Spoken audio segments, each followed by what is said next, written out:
राम राम सभी बच्चों को। कैसे हो सब? बढ़िया, क्या बात है, बहुत अच्छे। स्वागत है आप सभी का हमारे एक और प्यारे से लेक्चर के अंदर, जो कि पार्ट रहने वाला है हमारी फ्रीडम सीरीज का।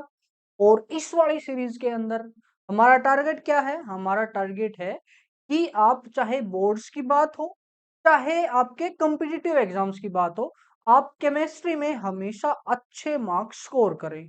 ये मेरी गारंटी है। अगर इन लेक्चर्स को, हमारी सीरीज को आपने प्रॉपर फॉलो करा, तो मैं गारंटी के साथ कह सकता हूं, अगर आप अपना पूरे कोर्स में 80% दोगे, मतलब जितना मैं सिखा रहा हूं उसका 80% भी सीख लोगे, तो 95 प्लस मार्क्स आपके पक्के हैं 100 में से। ये मेरा वादा है, इस चीज की मेरी गारंटी है। मैं भी यही हूं, आप भी यही हो। आप अपना सिर्फ 80% दो। मैं ये नहीं कहता जो मैं पूरा 1 घंटा सिखा रहा हूं उस 1 घंटे को सीखो आप। उस 1 घंटे में से आपने 50 मिनट्स को एटलीस्ट सीखना है। कुछ चीजें होंगी जो आपके समझ में नहीं आएंगी, उनको छोड़ दो, कोई दिक्कत नहीं है, कोई फर्क नहीं पड़ेगा। लेकिन जो आप 50 मिनट सीख रहे हो, उस 50 मिनट में कोई भी कमी नहीं होनी चाहिए। अगर वहां कमी नहीं हुई, तो मैं गारंटी देता हूं 95 प्लस मार्क्स पक्के हैं। 95 प्लस वादा है ये मेरा। 100 क्यों नहीं? क्योंकि देखो, हम इंसान हैं, गलतियां करना हमारा परमो धर्म है। इसलिए हम गलतियां करते रहते हैं। कभी कभार मैं पढ़ाने में भी गलती कर देता हूँ, तो आप उसको भी देख लेते हो, मुझे पता है। मैंने एक दो बच्चों से बात की है, वो कर देते हैं करेक्ट। कोई बात नहीं, कैलकुलेशन में हो जाता है वो तो। लेकिन अगर आप अपना सिर्फ, कितना बोला मैंने, सिर्फ 80% दे दो, 95 प्लस मार्क्स आपके पक्के हैं। और बात रही जेई और नीट की, देखो उसमें मैं इतना कर सकता हूं कि इस केमिस्ट्री, सिर्फ 12th की केमिस्ट्री से आपका सिलेक्शन हो जाएगा। जेई के अंदर तो पक्का, क्योंकि जेई के अंदर पासिंग मार्क्स इतने ज्यादा नहीं होते। अगर आपने 12th केमिस्ट्री को ही पूरा अच्छे से फॉलो कर लिया, तो भी आपके इतने मार्क्स आ जाएंगे कि बाकी सब्जेक्ट में अगर आप 5-5 10-10 मार्क्स भी ले लो ना, तब भी यहाँ से आपके पूरे हो जाए। और बात रही नीट की, नीट के लिए देखो आपको पूरा पढ़ना पड़ेगा, क्योंकि हम पूरा पूरा सिलेबस कवर नहीं करेंगे 12th का। अभी हम सिर्फ वो सिलेबस कवर करेंगे जो अब की बार बोर्ड्स के अंदर है, यानी एनसीईआरटी के अंदर है। अब की बार जो रैशनलाइज कंटेंट हमारा आया है, नीट के लिए आपको इससे अलग से फोकस करना पड़ेगा। लेकिन अगर आपका प्लान ये है कि सर अभी मैं ना 1 साल 12th कर लूं, उसके बाद मैं नीट की तैयारी कर रहा हूं, तो फिर आप देखना क्या फर्क पड़ेगा इन वीडियोस का। आपकी तैयारी को ऐसा बूस्ट मिलेगा ना कि आपका सिलेक्शन कोई रोक नहीं सकता, अगर थोड़ी सी भी तैयारी करोगे तो। ये तो बात हुई कि हम क्या करने वाले हैं, इस कोर्स का मतलब क्या है। अब बात आती है आज के टॉपिक की। सर आज का टॉपिक क्या रहने वाला है? आज का जो भी टॉपिक है, उससे पहले ना एक कहानी सुनते हैं, चलो। कहानी का पहला सीन आता है एक स्कूल के अंदर। ये आपका ही स्कूल है, आपका नहीं, मान लो ये मेरा स्कूल है, मेरी इमेजिनेशन का स्कूल है। ठीक है, इस स्कूल के अंदर एक 12th क्लास है। ठीक है, एक हुई 12th क्लास। अब ना इस 12th क्लास में दो सेक्शन, एक हुआ सेक्शन ए और एक हुआ सेक्शन बी। ठीक है, यहां तक तो हर स्कूल स्कूल की कहानी है। किसी में कम बच्चे हैं तो एक ही सेक्शन होता है। ठीक है, वहां पे आप बॉयज और गर्ल्स लेके चल सकते हो। मैंने यहाँ नहीं बोला कि ये गर्ल्स हैं ये बॉयज हैं, मैंने जस्ट बोला है कि ना, एक सेक्शन ए है एक सेक्शन बी है। जेंडर मैंने नहीं बताया, कुछ भी हो सकता है। अब यहाँ पे ना एक छोटा सा ट्विस्ट है। वो ट्विस्ट क्या है? ये जो सेक्शन ए वाले जनरली अच्छे बच्चे होते हैं, हम इनको बना देते हैं बुरे बच्चे। ये हैं आपके बुरे बच्चे। बुरे बच्चे यानी पढ़ाई के अलावा सभी चीजों में ये अच्छे हैं, स्पोर्ट्स और पढ़ाई को छोड़ के। एक्स्ट्रा एक्टिविटी जो है ना आपकी, सब में ये अच्छे हैं। तो सोसाइटी की नजर में कैसे हुए? बुरे बच्चे हुए ना। और ये हैं अच्छे बच्चे। अच्छे बच्चे, ठीक है, ये हुआ बुरे बच्चे, ये हुआ अच्छे बच्चे। ठीक है, हिंदी देख लेना, कोई वर्ड गलत ना लिख दिया हो, ये चलता रहता है मेरा। हिंदी तो पता नहीं 10th के बाद कभी पढ़ी ही नहीं, कभी भी जरूरत नहीं पड़ी हिंदी पढ़ने की। तो देखो, गलतियां लिखने में होती रहती हैं, तो आप थोड़ा सा ना एडजस्ट कर लेना। चलो, ये हुए बुरे बच्चे, ये हुए अच्छे बच्चे। अब स्कूल में ना थोड़ी सी तंगी आ गई। तंगी आ गई तो उन्होंने क्या करा, इन दोनों सेक्शन को मर्ज कर दिया। क्या कर दिया? मर्ज कर दिया, यानी मिला दिया दोनों सेक्शन को। अब दोनों सेक्शन को मिला के बन गया आपका सेक्शन कुछ भी नहीं, खाली सेक्शन, एक क्लास बन गई। ठीक है, समझ गए क्या बन गई, एक क्लास बन गई। अब देखो ये जो क्लास बनी है, इस क्लास के रिजल्ट पे क्या क्या फर्क पड़ सकता है, एक बार खुद से सोचो क्या क्या फर्क पड़ सकता है। इस क्लास का रिजल्ट जो है, क्लास का रिजल्ट सेम रह सकता है, इंक्रीज हो सकता है, या फिर हो सकता है डिक्रीज। सर कब क्या होगा, कैसे होगा, बताना जरा। देखो इन दोनों बच्चों को आपने मिलाया, मिलाने से ना इनको कोई फर्क पड़ा, ना ही इनको कोई फर्क पड़ा। यानी जो इनकी बॉन्डिंग यहां थी वो ही सॉल्यूशन के अंदर है, मिक्सर के अंदर है। मान लो ये दो बच्चे थे ए और ए, एक ही सेक्शन के दो बच्चे थे ए ए, उन दोनों के बीच की जो बॉन्डिंग थी ना, नई क्लास बनने के बाद भी सेम बॉन्डिंग रही। तो फिर क्या रिजल्ट पे कोई फर्क पड़ेगा? नहीं। जिनको पढ़ना है वो पढ़ते रहेंगे, जिनको नहीं पढ़ना वो नहीं पढ़ेंगे, कुछ भी फर्क नहीं पड़ेगा मर्ज होने से। तो उस केस में रिजल्ट ना तो बढ़ेगा ना ही घटेगा, इसका मतलब रिजल्ट क्या रहेगा, सेम रहेगा। दूसरा केस देखो क्या हो सकता है, दूसरा केस हो सकता है इनके बीच में ना अच्छी बॉन्डिंग हो जाए। अच्छी बॉन्डिंग मतलब मान लो ये बच्चे थे बी बी, ठीक है। अब ए और ए की, दो बच्चों की आपस की जो बॉन्डिंग थी, नए सेक्शन में मिलाए, अब ए और बी की अच्छी बॉन्डिंग होगी, इस ए की और इस बी की अच्छी बॉन्डिंग होगी। तो उससे क्या होगा, अब खुद सोचो, जब एक अच्छा बच्चा और एक बुरा बच्चा मिलता है आपस में, उनकी दोस्ती होती है, तो जनरल केस क्या होता है, खुद से सोचो जनरल केस। एक्स्ट्रा दिमाग नहीं लगाना, हमने एक्सेप्शन नहीं सोचने, हमने जनरल सोचना है कि 90% क्या होता है। देखो मेरे हिसाब से 90% होता है कि जो भी अच्छा बच्चा होता है वो बुरा बन जाता है। और जो भी मैं बुरा बोल रहा हूँ ना, मैं ये बुरा बोल रहा हूँ स्कूल की नजर में। देखो वैसे हर बच्चा अपने आप में अच्छा है, किसी में कोई टैलेंट है, किसी में कोई टैलेंट है। आप में जैसे फोन देखने का टैलेंट है, रील देखने का टैलेंट है, किसी में बुक्स किताबें पढ़ने का टैलेंट है, ठीक है, वो हर एक का टैलेंट अलग अलग है। अब ना ये बुरे बच्चे जो मैं बोल रहा हूँ, बच्चे बुरे नहीं होते, ठीक है, उनके कर्म बुरे होते हैं, एक आधा, कोई बात नहीं। और अच्छा बुरा तो ना इंसान की नजरों में है, किसी को वो अच्छे लगते हैं, किसी को वो बुरे लगते हैं। मैं ये नहीं कर रहा, चलो उस छोड़ो, स्कूल की नजर में क्या है, ये बुरे बच्चे हैं। अगर ये बुरे बच्चे हैं और इनको अच्छों के साथ मिलाया जाए और इनकी आपस में दोस्ती हो जाए, फ्रेंडशिप हो जाए, तो वहां पे अरे फ्रेंडशिप, ये लड़के लड़की नहीं है, नॉर्मल बोला मैंने। पहले ही क्लैरिफाई, क्या यार तुम भी पहले ही क्लैरिफाई किया था कि जेंडर में नहीं बता रहा हूँ, ये एक क्लास है, ये एक क्लास है, दोनों जेंडर अलग अलग है। अलग अलग नहीं मतलब इसमें भी दोनों जेंडर है, इसमें भी दोनों जेंडर है, लड़का लड़की नहीं, ठीक है। वैसे इनके बीच दोस्ती होगी, तो ये अपनी सारी जो इसकी अच्छाइयां हैं, मतलब इसकी जो बुराइयां हैं, वो इनको सिखाएंगे।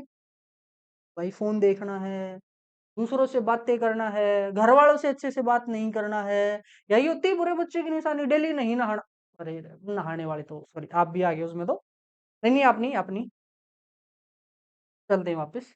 ठीक है, तो ये अपनी सारी अच्छाइयां जो हैं इस इसकी, वो सारी इसको सिखाएगा और इसको भी अपने जैसा बना लेगा। अब बना ये भी सकता है अपने जैसा, लेकिन इसको ताकत बहुत ज्यादा लगेगी। अब मैं आपको कह दूं कि बच्चे पढ़ पढ़ पढ़ पढ़ पढ़, नहीं पढ़ते हो यार, नहीं पढ़ते क्यों? क्योंकि ना अच्छी चीजें हम नहीं सिखा सकते इतना जल्दी, हमको टाइम लगता है।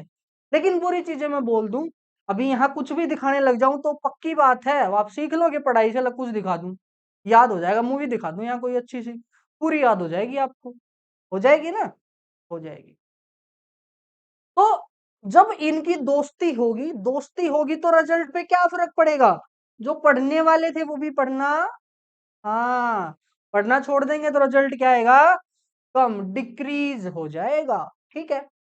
और अगर इनके बीच दुश्मनी होगी, सोचो दुश्मनी मतलब इनकी आपस में सोच नहीं मिली, दुश्मनी होगी, दुश्मनी होगी तो क्या करेंगे। अब जो भी पढ़ने वाले बच्चे हैं ना, उनका मेन वेपन होता है टीचर, क्योंकि ना जो भी पढ़ाने वाला है वो हमेशा उन बच्चों की सुनता है तो उसकी बात मानते हो, यानी पढ़ने वाले बच्चे। अब ना इन्होंने बोल दिया हमने नहीं पढ़ना और इनका मन है पढ़ने का, क्या होगा, ऑब्वियस सी बात है टीचर नहीं पढ़ेगा, क्योंकि जो पढ़ने वाले बच्चे उन्होंने मना कर दिया सर हमारा मन नहीं कर रहा, हम तो नहीं पढ़ेंगे, कर लो क्या करोगे। टीचर क्या करेगा, टीचर नहीं पढ़ाएगा, ऑब्वियस सी बात है। अरे इन्हें तो कुछ नहीं करना, इन्हें तो वैसे ही बोल दिया मजाक मजाक में कि पढ़ना है, नहीं पढ़ाएगा वो। तो ये इनका हथियार है, जैसे एटम बम होता है ऐसे टीचर इनके लिए टीचर बम होता है। यानी वो इस बात का फायदा उठाते हैं कि टीचर हमारी मानता है। अब ना टीचर को मनाना है तो क्या करना पड़ेगा, पढ़ना पड़ेगा। क्या करना पड़ेगा, पढ़ना पड़ेगा। अब क्योंकि दो क्लास मिल गई है, कंपटीशन हो सकता है थोड़ा इंक्रीज हो जाए। अगर इनके बीच दुश्मनी नहीं हुई तो टीचर को वो क्या करना चाहेंगे, इम्प्रेस करना चाहेंगे। और टीचर को एक ही तरीके से इम्प्रेस किया जा सकता है, वो है पढ़ाई करके। तो अगर आपको भी इम्प्रेस करना है टीचर को, घर वालों को, तो एक ही काम आपको करना है अभी। वो एक काम क्या है, वो है आपको बस पढ़ते रहना। कैसे पढ़ना है वो मैं बता रहा हूं, ठीक है। तो अगर इनके बीच दुश्मनी हो गई तो उस केस में रिजल्ट क्या करेगा, आपका इंक्रीज करेगा, क्योंकि ना सभी टीचर को इंप्रेस करने में लग जाएंगे। और टीचर को इंप्रेस सिर्फ पढ़ के करा जा सकता है। सारे पढ़ने लग गए, सारे पढ़ने लगे तो रिजल्ट क्या होगा, इंक्रीज होगा। ठीक है। अब देखो यही एग्जांपल होता है आपके सॉल्यूशन के अंदर। सॉल्यूशन के अंदर भी क्या होता है, दो प्योर सब्सटेंस होते हैं। ये एक प्योर सब्सटेंस हुआ, ये एक प्योर सब्सटेंस हुआ। जब इनको मिलाया, मिलाने से कुछ फर्क नहीं पड़ा, ये है। मिलाने से हो सकता है दोनों पार्टिकल के बीच अट्रैक्शन ज्यादा हो जाए, अट्रैक्शन ज्यादा होगा तो ये होगा। और दोनों के बीच में रिपल्शन हो जाए थोड़ा थोड़ा तो ये केस होगा। ठीक है। अब इनको नाम क्या क्या दिए गए हैं वो देख लेते हैं। इनको नाम दिए गए हैं ideal and non ideal solution. Ideal क्या होता है, आइडियल वो होता है जो होना चाहिए एक्चुअल में, एक्चुअल में जो होना चाहिए उसको बोलते हैं आइडियल। और वो होता नहीं है कभी। एक हुआ आपका आइडियल सॉल्यूशन, ठीक है। और दूसरा हुआ आपका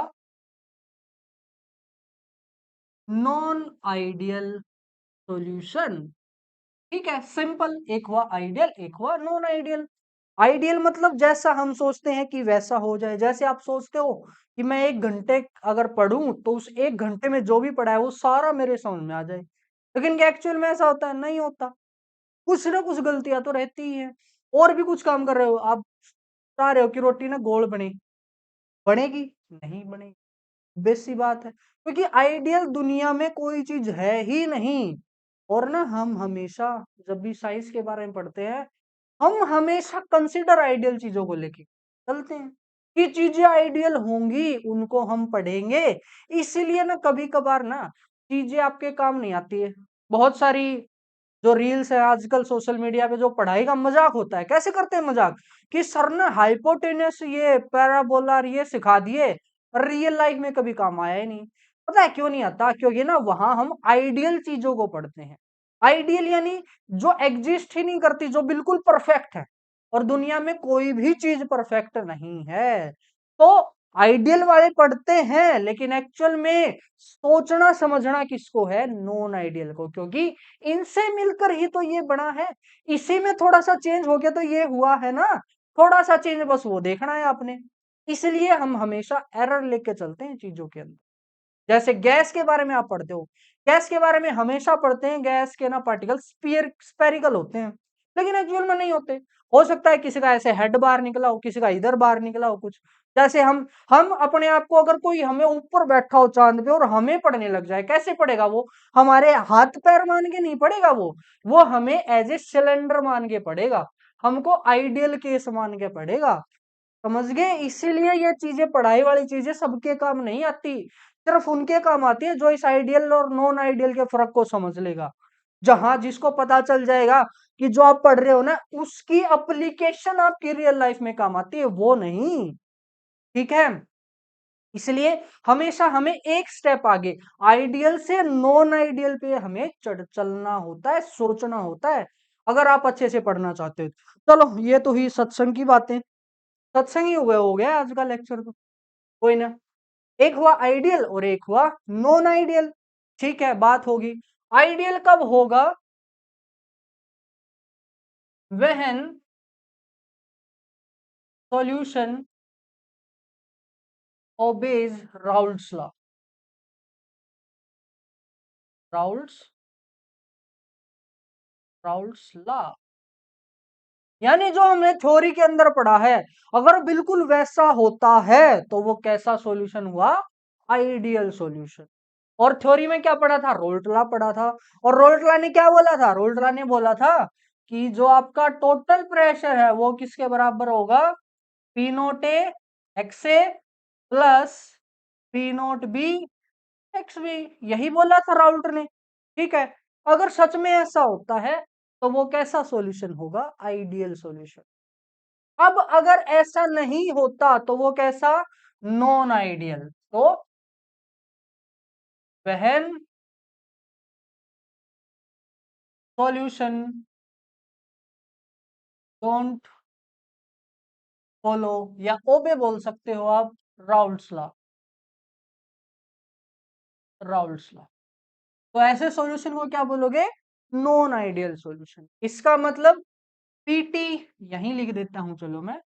PT is not equal to P naught A X A plus P naught B X B. Simple सी चीजें होगी।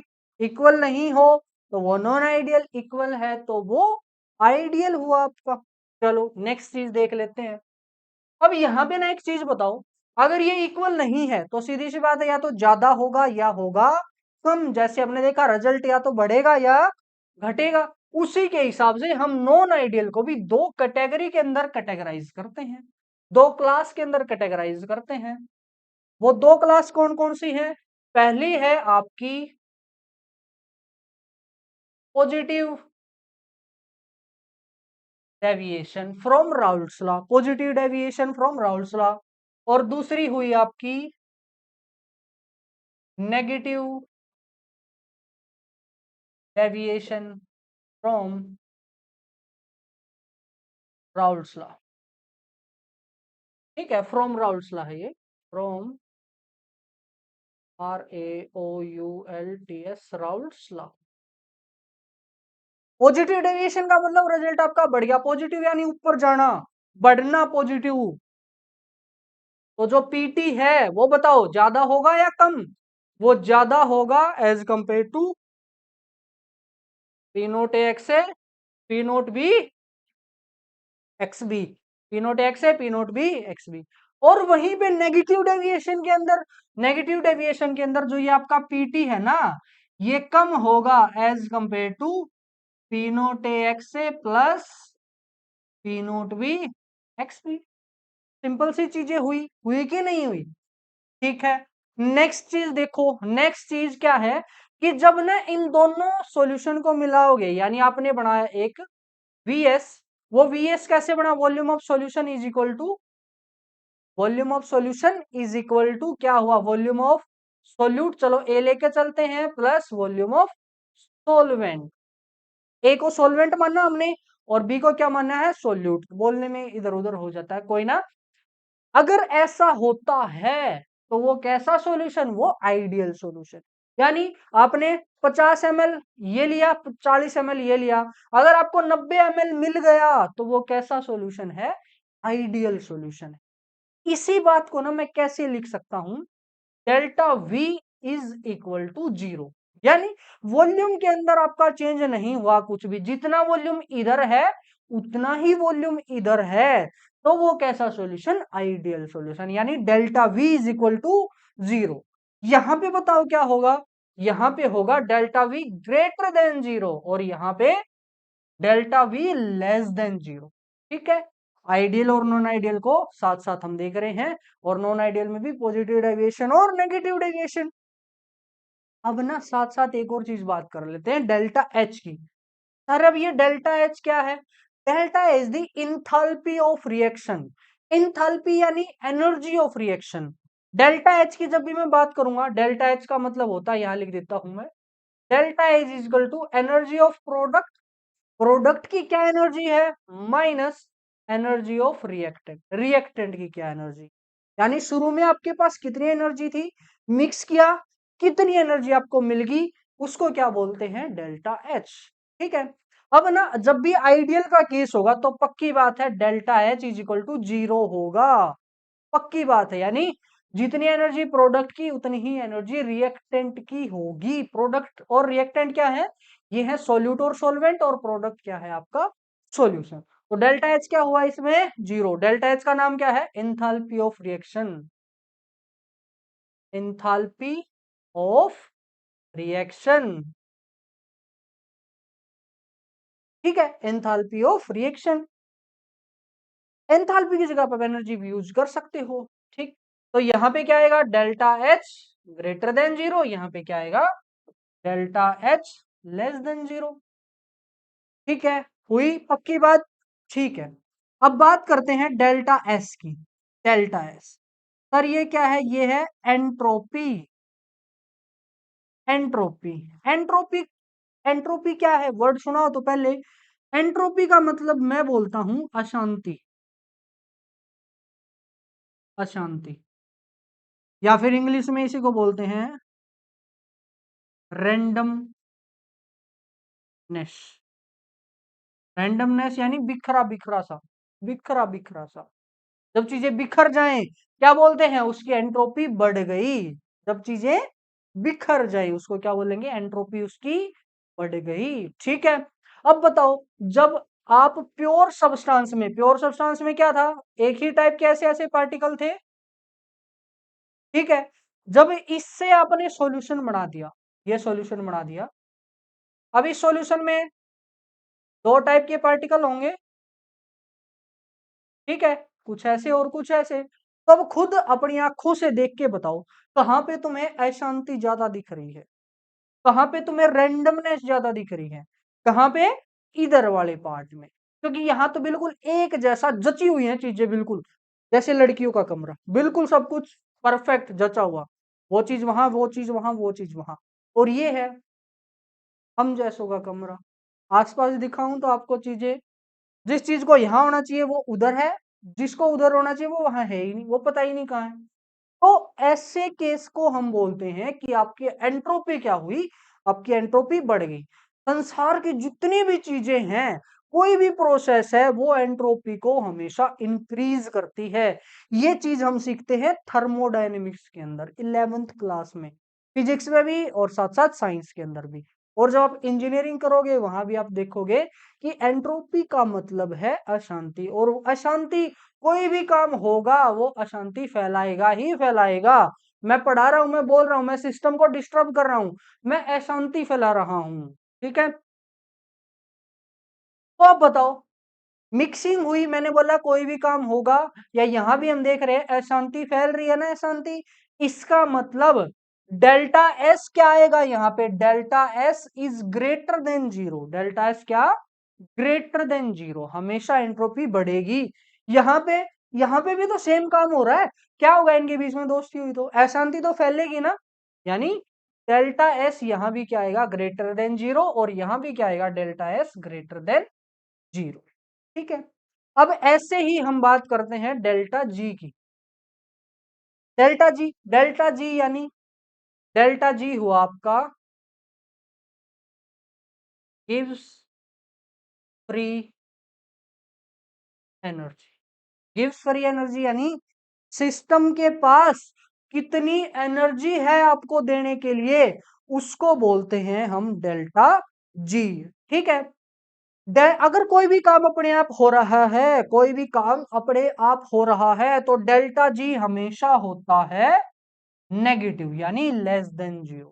अब थर्ड चैप्टर के अंदर जो नेक्स्ट चैप्टर आएगा हमारा इलेक्ट्रोकेमिस्ट्री, वहां भी हम देखेंगे कि कोई भी काम जो सेल है, अगर वो प्रॉपर काम कर रहा है, एनर्जी हमें दे रहा है, तो उसके लिए डेल्टा जी हमेशा आएगा लेस देन 0, यानी नेगेटिव। अब यहाँ पे हमें अपनी साइड से कोई काम नहीं करना पड़ रहा है, एक बार सॉल्यूशन तैयार हो गया, तैयार हो गया वो, अब उसके बाद कुछ नहीं करना हमने। तो तीनों के केस में जो डेल्टा जी आएगा वो लेस देन 0 आएगा, डेल्टा जी लेस देन 0, ठीक है। ये बात हुई हमारी आइडियल सॉल्यूशन की और नॉन आइडियल सॉल्यूशन की। और नॉन आइडियल में भी हमने दो केस देखे, एक पॉजिटिव डेविएशन और एक नेगेटिव डेविएशन, ठीक है। अभी और पेंडिंग है इसमें मैं इसको एक बार साफ कर देता हूं और देखते हैं नेक्स्ट पार्ट में क्या है। अब अगर मैं बात करूं, इस चीज की बात करूं जो मैंने एग्जाम्पल में क्लियरिफाई किया था कि इंट्रैक्शन कैसी है सेक्शन मिलाने के बाद, यानी सोल्यूट और सोलवेंट को मिलाने के बाद जब उनको एक बनाया गया, एक बनाने के बाद उनकी इंट्रैक्शन पे क्या फर्क पड़ा। देखो, अगर A interaction A and B interaction is same as A B, यानी मिलाने के पहले और मिलाने के बाद इंटरेक्शन पे कोई भी फर्क ना हो, सेम हो, तो कैसा सॉल्यूशन है वो, आइडियल सॉल्यूशन है। दूसरा, पॉजिटिव रिजल्ट कब आया था, जब उनके बीच लड़ाई हुई या जब उनके बीच दोस्ती हुई, कब हुई, जब लड़ाई हुई तब आया पॉजिटिव रिजल्ट। इसका मतलब वो पहले ही अच्छे थे, मिलाने के बाद उनके रिलेशन अच्छे नहीं हुए। इसका मतलब A and B interaction is greater than A B. मिलाने के बाद उनकी अट्रैक्ट जो क्या बोलते हैं इंटरेक्शन है वो अच्छी नहीं थी, पहले ही ग्रेटर थी, तो कैसा, पॉजिटिव। और वहीं पे ऐसा हो कैसा कि A and B interaction is less as compare to A B, यानी मिलने के बाद उनकी इंटरेक्शन अच्छी हुई, तो वो कैसा कैसा कैसा सॉल्यूशन बनाएगा, वो नॉन आइडियल सॉल्यूशन बनाएगा। और नॉन आइडियल में भी कौन सा पार्ट है, नेगेटिव डेविएशन वाला पार्ट। ठीक है। अच्छा, हमने ग्राफ ड्रॉ करे थे याद हो तो, इसके लिए ग्राफ कैसे ड्रॉ करा था, ये एक हमने बनाया था, यहां पे एक लाइन आई थी ऐसे, एक लाइन आई थी ऐसे, और एक लाइन आई थी ऐसे। मान लिया ये हमने पी ए है, पी नोट ए, और ये है पी नोट बी, यानी ये लाइन है पीबी की, ये लाइन है पीबी की, और ये लाइन है पी ए की, और ये जो लाइन है ये किसकी है, P T is equal to P A plus PB. ठीक है। अब वही केस यहां पे कैसे बनेगा, देखो यहां पे कैसे बनेगा, बनाते हैं। बनना कैसे चाहिए था, बनना चाहिए था ऐसे, ये है पी नोट ए और ये है पी नोट बी। ठीक है। अब देखो बनना चाहिए था ऐसे, लेकिन बन कैसे रहा है, बन रहा है कि पीटी इसमें कैसा आया था, पीटी ग्रेटर आया था ना, यानी जो आप सोच रहे हो पीटी उससे बड़ा आएगा। लेकिन प्योर वाला चेंज थोड़ी होगा, पी नोट ए पी नोट बी सेम थोड़ी रहेगा, मिलाने से पहले तो वो जैसे थे वैसे ही रहेंगे ना, यानी पी नोट ए और पी नोट बी की वैल्यू चेंज नहीं होगी। तो किस चीज की वैल्यू चेंज होगी, पीटी की वैल्यू चेंज होगी, यानी पीटी इस लाइन पे नहीं आएगा, वो कैसे आएगा, तो एक बार डॉटेड कर देते हैं। ठीक है। वो पीटी आएगा थोड़ा सा ऊपर, थोड़ा सा ऊपर ऐसे, ये देखो वैसे आएगा। वहीं पे पीबी कैसे आएगा, जैसे है दिखाई दे रहा है वैसे नहीं आएगा, वो थोड़ा सा क्या आएगा, इनसे ऊपर आएगा ऐसे। ठीक है, ऐसे। और सेम पीए कैसे आएगा, ऐसे नहीं आके पी आएगा ऐसे, ये। ठीक है। एक्चुअल में पॉजिटिव डेविएशन वालों का ग्राफ जैसे दिखता है उनसे थोड़ा सा उभरा हुआ, लेकिन एंड वैल्यू चेंज नहीं होंगी। नेक्स्ट केस नेगेटिव डेविएशन का, मुझे पता है ये तो तुम कर लोगे, फिर भी मैं करवा देता हूं, मुझे ये भी भरोसा है तुम नहीं करोगे मेरे करवाए बगैर, मेरे ही बच्चे हो ना, पता रहता है मुझे भाई। नेगेटिव में कैसे आएगा, ये वाली लाइन ऊपर ना जाके नीचे की तरफ झुकेगी, ये वाली लाइन ऐसे और ये वाली लाइन ऐसे। ठीक है। ये होगा आपका नेगेटिव डेविएशन। इन सब के नोट्स ना डिस्क्रिप्शन में पीडीएफ है, वहां भी दे रखे हैं, वहां से भी आप इसको अच्छे से कॉपी कर सकते। ठीक है। ये हुई ग्राफ की बात। अब ना देख लेते हैं एग्जाम्पल, यहां से क्वेश्चन क्या क्या बनते हैं मैं पहले बता देता हूं। आइडियल सॉल्यूशन और नॉन आइडियल में डिफरेंस, आइडियल सॉल्यूशन आ सकता है वैसे, ठीक है। आइडियल नॉन आइडियल की डेफिनेशन, इनके बीच डिफरेंस, पॉजिटिव और नेगेटिव की डेफिनेशन और इनके बीच का डिफरेंस, और डिफरेंस में वो सब चीजें लिखेंगे। एमसीक्यू आ सकता है, इस इंटरेक्शन से आए भी हैं बहुत बार। ठीक। और जो मेन क्वेश्चन आते हैं इसके अंदर वो आते हैं आपके एग्जाम्पल्स से। एग्जाम्पल से नीट जेई के अंदर आई थिंक इस वाले टॉपिक से सबसे ज्यादा क्वेश्चन जो आए हैं वो एग्जाम्पल से आए हैं। जितने इसके एग्जाम्पल हैं जो जो आपको याद करने हैं वो पीडीएफ में आपको मिल जाएंगे। ठीक है। और उनको समझना कैसे है वो भी मैं बताऊंगा। मैं हूं ना, मैं किस लिए हूं, मैं याद करने की बहुत कम चीजें दूंगा आपको, चिंता ना करो। देखो आइडियल यानी जब एक जैसी चीजों को आप मिलाओगे जहां कोई फर्क ना पड़े तो कैसा केस बनेगा आइडियल। जैसे एक जैसे नाम हुए, आपने लिया हेक्सेन और इसको मिला दिया हेप्टेन के साथ, तो फिर कैसा सॉल्यूशन बनेगा, आइडियल सॉल्यूशन बनेगा। आपने लिया CCl4, उसको मिला दिया SiCl4 के साथ, तो भी कैसा सॉल्यूशन बनेगा, आइडियल सॉल्यूशन बनेगा। ठीक है। आपने लिया बेंजीन, बेंजीन और उसको मिला दिया किसके साथ, टूलिन, टूलिन की स्पेलिंग, और टूलिन टूलिन टूलिन क्या आएगा आपका, टोलिन, टोलिन, ऐसे यू भी आएगा पता नहीं कहीं पे, टूलिन आपका एक हो जाएगा। ठीक है। TOLUEN ही आएगा, TOLUENE, बेंजीन और टूलिन आपने मिला दिया आपस में।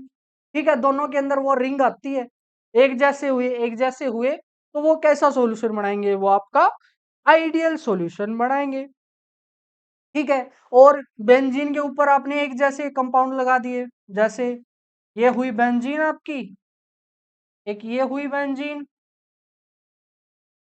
अब यहाँ पे क्लोरीन लगा दिया, यहाँ पे ब्रोमीन लगा दिया, इन दोनों को मिक्स कर दिया। देखो जब एक जैसी चीजें आपस में मिक्स हो रही हैं तो वो कैसा सॉल्यूशन बना रहे हैं, आइडियल सॉल्यूशन।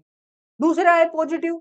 अब पॉजिटिव में ना कैसे होते हैं, उनके बीच लड़ाई होती है या दोस्ती होती है, लड़ाई होती है ना। इसका मतलब आपने दो अलग अलग टाइप के सॉल्यूशन मिलाने हैं जो आपस में मिक्स नहीं होते।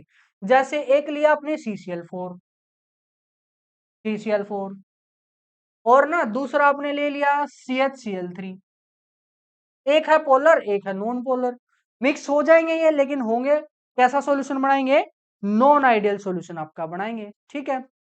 एक आपने ले लिया इथेनॉल, इथेनॉल, एक आपने ले लिया वाटर, ये भी कैसा सॉल्यूशन बनाएंगे, ये भी आपका नॉन आइडियल सॉल्यूशन बनाएंगे। ठीक है। क्यों, क्योंकि एक है पोलर और एक है आपका नॉन पोलर। और जैसे आपने ले लिया बेंजीन, ले लिया एक बेंजीन, बेंजीन वाटर के अंदर डिजोल्व नहीं होता, नॉन पोलर होता है, तो आप एक उस साइड में पोलर ले लो। जैसे एसीटोन यानी CH3COOH, एसीटोन। सर ये कैसे कैसे नाम है, देखो ये भी सीखोगे आप जब ऑर्गेनिक केमिस्ट्री आएगी, इसलिए अभी के लिए बस इनको याद कर लो। ठीक है। क्या बोला मैंने, जब दोनों के बीच दोस्ती अच्छी नहीं होगी, दो अलग अलग टाइप के कंपाउंड होंगे, तो वो कैसा सॉल्यूशन बनाएंगे, वो पॉजिटिव सॉल्यूशन बनाएंगे। ठीक है। नेगेटिव सॉल्यूशन कब बनेगा, जब दोनों के बीच क्या आ जाए, दोस्ती आ जाए। जैसे दो पोलर ले लो आप, एक H2O लिया, एक HCl लिया, ये कैसा सॉल्यूशन बनाएंगे, ये आपका नेगेटिव डेविएशन बनाएंगे। ठीक है। एक आपने H2O लिया और साथ में लिया आपने HNO3, नाइट्रिक एसिड, ये भी कैसा सॉल्यूशन बनाएंगे, ये भी आपका नेगेटिव डेविएशन बनाएंगे। क्यों, जनरली जहां पे H बॉन्डिंग होती है, H बॉन्डिंग वालों के केस में कैसा सॉल्यूशन मिलता है आपको, नेगेटिव डेविएशन। अब ये H बॉन्डिंग क्या है समझो इसको, जब ना H ऐसे H के साथ अटैच हो जो उसको अकेला छोड़ दे, उससे दिल लिया उसने, कोई छोड़ दिया फिर, ऐसे ऐसे एच जब आपको मिलेगा, ऐसा एच मिलेगा, वो एच ना किसी दूसरे बंदे को फिर अपना देखेगा, दूसरे को देखेगा तो उनके बीच अट्रैक्शन होगा, उस अट्रैक्शन को बोलते हैं एच बॉन्डिंग। जैसे ना यहाँ जो एच है वो ओ के साथ कनेक्ट है, और ओ है हमारी केमिस्ट्री की क्वीन, केमिस्ट्री की यानी पीरियोडिक टेबल की क्वीन। क्यों, क्योंकि वो सेकंड मोस्ट पावरफुल एटम है। पहला हुआ फ्लोरीन जिसको किंग बोलते हैं, सेकंड हुआ ऑक्सीजन, जिसको क्या बोलेंगे, क्वीन बोलेंगे। वैसे कोई शादी नहीं हो रखी उनकी, वैसे बोलते हैं पहले वाले को किंग, दूसरे वाले को क्वीन।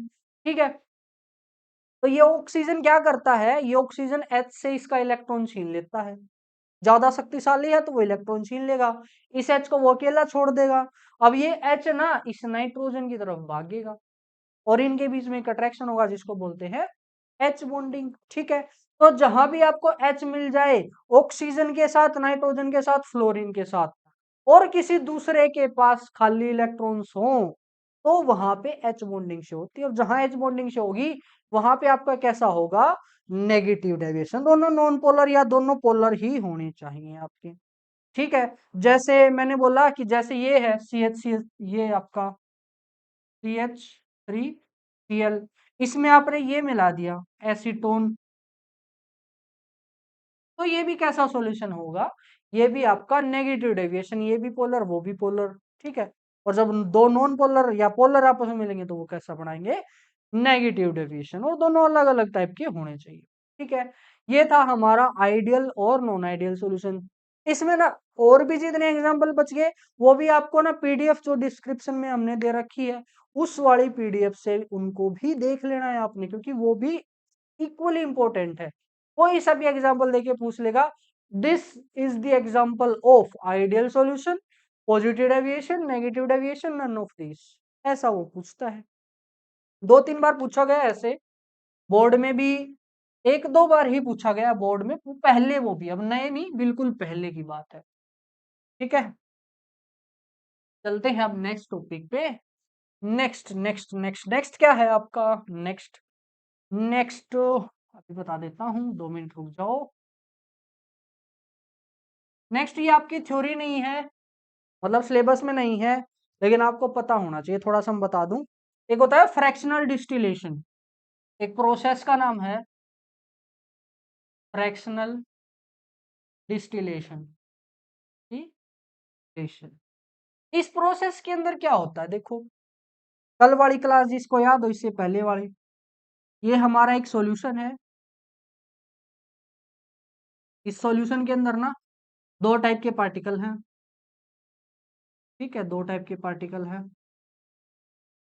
अब इन दोनों टाइप के पार्टिकल की क्या खास बात है, इन दोनों टाइप के पार्टिकल का बॉइलिंग पॉइंट और मेल्टिंग पॉइंट, बॉइलिंग पॉइंट अलग अलग होता है कि नहीं होता है। इसका मतलब जो मोल फ्रैक्शन उनका यहाँ है, उनका मोल फ्रैक्शन मान लिया एक्स ए है और एक्स बी है, कहाँ पे, लिक्विड फेज के अंदर। लेकिन जैसे ही वो वेपर फेज के अंदर जाएंगे, मैंने हाफ बढ़ा दिया, ज्यादा टाइम लग रहा था, जैसे ही वो वेपर फेज के अंदर जाएंगे उनका मोल फ्रैक्शन चेंज हो जाएगा। मान लो वो हो गया Y A and Y B. अगर थोड़ा सा आपको याद हो, कल जो बिल्कुल लास्ट क्वेश्चन हमने करा था, उस लास्ट क्वेश्चन में एक्स ए और एक्स बी की वैल्यू आ रही थी क्या, 0.4 और 0.6, लेकिन वाई ए और वाई बी की वैल्यू थी 0.3 और 0.7। यानी जब यहां से ये ऊपर जाएंगे ना, तो एक की मात्रा कम हो जाएगी और एक की मात्रा बढ़ जाएगी। ठीक है, देखो जैसे यहाँ पे बी की मात्रा पहले 0.6 थी, अब कितनी होगी, 0.7 होगी। कहाँ पे, जब लिक्विड से वो बनता है वेपर। ठीक है, समझ गए। अब इसी को हमने क्या करा, इसी गैस को हमने यहाँ पे ले आए और एक और कंटेनर के अंदर इसको अंदर,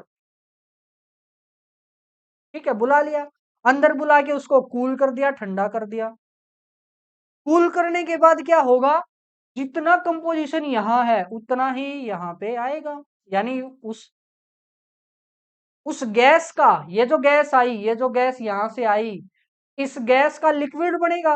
अब इस वाले लिक्विड के अंदर एक्स और एक्स बी की वैल्यू बताओ। एक्स होगी 0.3 और एक्स बी होगा 0.7। देखो यहाँ तो 0.4 था, यहाँ 0.6 था।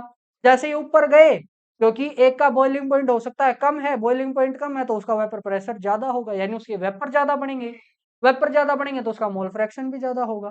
ठीक है, उसको कूल करा, लिक्विड मिला, उस लिक्विड के अंदर कौन ज्यादा होगा, बी ज्यादा होगा आपका। ठीक है, फिर से इसको गर्म किया, जब इसको गर्म करेंगे ना, तो यहां से फिर से वेपर जाएंगे।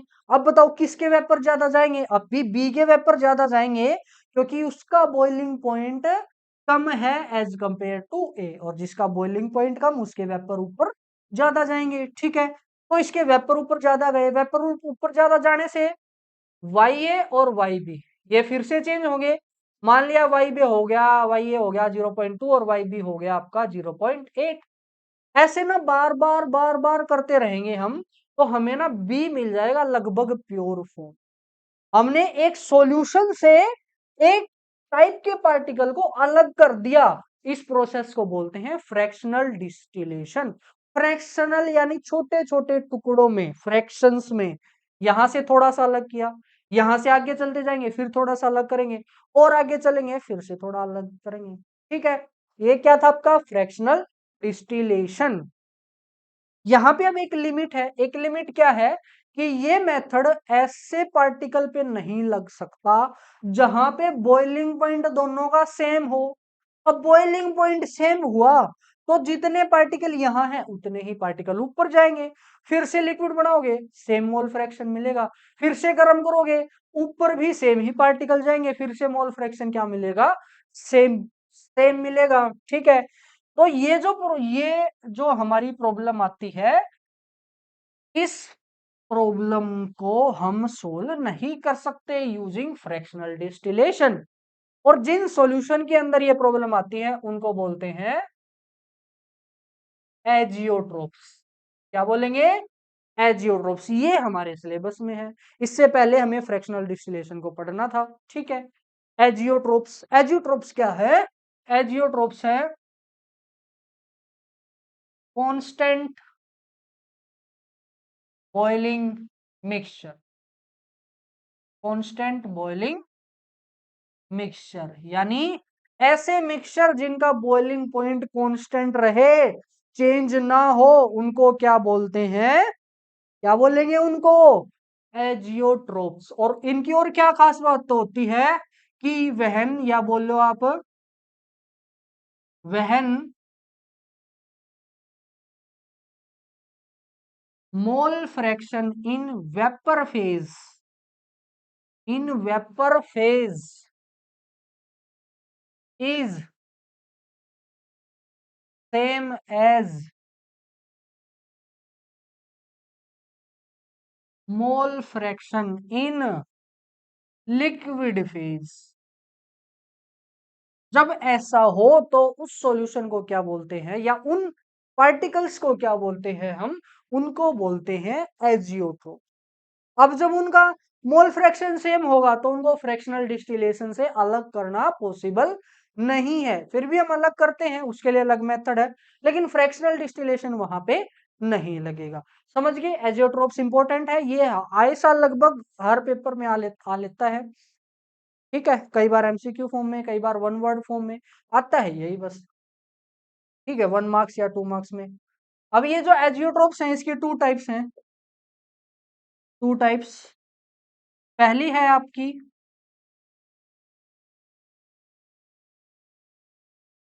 मैक्सिमम बॉइलिंग एजियोट्रोप्स, और सेकंड हुई आपकी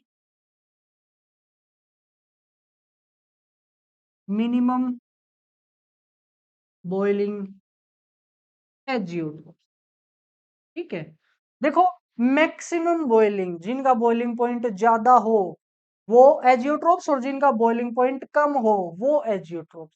अब ये मैक्सिमम बॉइलिंग कब बनेगा, जब वेपर प्रेशर क्या हो, कम हो। और मिनिमम बॉइलिंग कब बनेगा, जब वेपर प्रेशर ज्यादा हो, क्योंकि इनके बीच कैसा रिलेशन, इनके बीच होता है इनवर्स रिलेशन। ठीक है, मैक्सिमम बॉइलिंग कब, जब वेपर प्रेशर कम आए। वेपर प्रेशर कब आता है, कब आता है, in case of positive deviation और negative deviation, in case of negative deviation, negative deviation. और मैक्स मिनिमम कब बनेंगे, इन केस ऑफ पॉजिटिव। ठीक है, ये था हमारा एजियोट्रोप। ठीक है, इस वाले लेक्चर के अंदर थ्योरी इतनी ही रखते हैं। अब देखते हैं बोर्ड के अंदर, एचबीएससी के अंदर इस वाले टॉपिक से क्या क्या पूछा गया है। तो देखो, अच्छा एक चीज और, इनके एग्जाम्पल और रहेगी, एक बार एग्जाम्पल और मैं बता दूं। एग्जाम्पल हुआ जैसे इसका नेगेटिव में कौन कौन था, एक नेगेटिव में क्या था आपका, पता ना, नेगेटिव में HNO3 इन वाटर ना, नेगेटिव में HNO3 प्लस वाटर, नहीं दिख रहा हो कोई ना, HNO3 प्लस वाटर, और यहाँ पे क्या आएगा देख लेना, इसका मैं यहाँ लिख देता हूँ HNO3 प्लस वाटर, और इनकी परसेंटेज भी ना फिक्स है, आई थिंक 32%, 68%, ठीक है। अगर इतनी परसेंटेज हो तो वो कैसा सॉल्यूशन बनाएंगे, वो मिनिमम बॉइलिंग एजियोट्रोप्स बनाएंगे, और मैक्सिमम बनाएंगे, और मिनिमम कब बनाएंगे, जैसे आपने ले लिया, हमने एक लिया था ना, वो याद हो तो, वाटर प्लस इथेनॉल, इथेनॉल, ठीक है। ये कैसा सॉल्यूशन हुआ आपका, ये हुआ मिनिमम बॉइलिंग एजियोट्रोप्स। अब देखो HBSC के अंदर क्या क्या पूछा गया है, ये है constant boiling mixture are called, constant boiling mixture को क्या बोलते हैं, क्या बोलते हैं कांस्टेंट बॉइलिंग मिक्सचर को, अभी भी देखा, एजियोट्रोप्स, ठीक है, अभी पूछा गया 2023 में, 2023 में 3 नंबर के अंदर पूछा गया है, क्या पार्ट्स के अंदर पूछा है, पहले what is meant by positive and negative deviation, ठीक है, मैंने बोला था इनके बीच डिफरेंस आता है।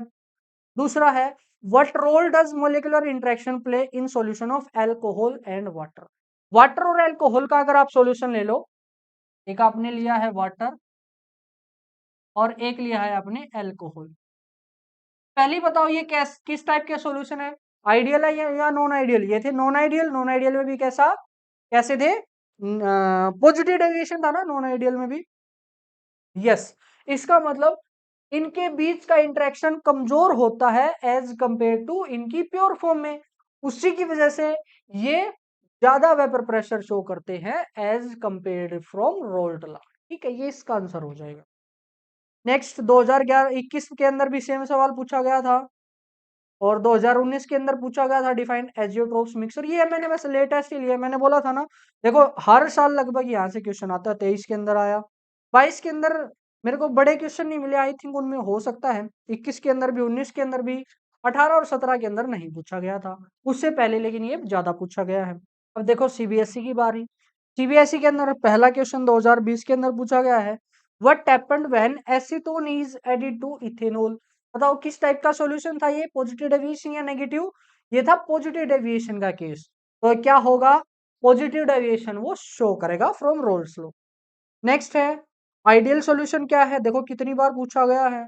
नेक्स्ट है नॉन आइडियल सॉल्यूशन क्या है, what type of deviation show from formation of maximum boiling azeotropes, maximum में कैसी होती है, नेगेटिव डेविएशन, देखो कितना आसान है, ठीक है। Some liquid on mixing form azeotropes, what are azeotropes, definition पूछी है उसने। नेक्स्ट है व्हाट आर एजियोट्रोप्स, ये एक नंबर के अंदर देखो कितने हर साल लगभग वो पूछ लेता है।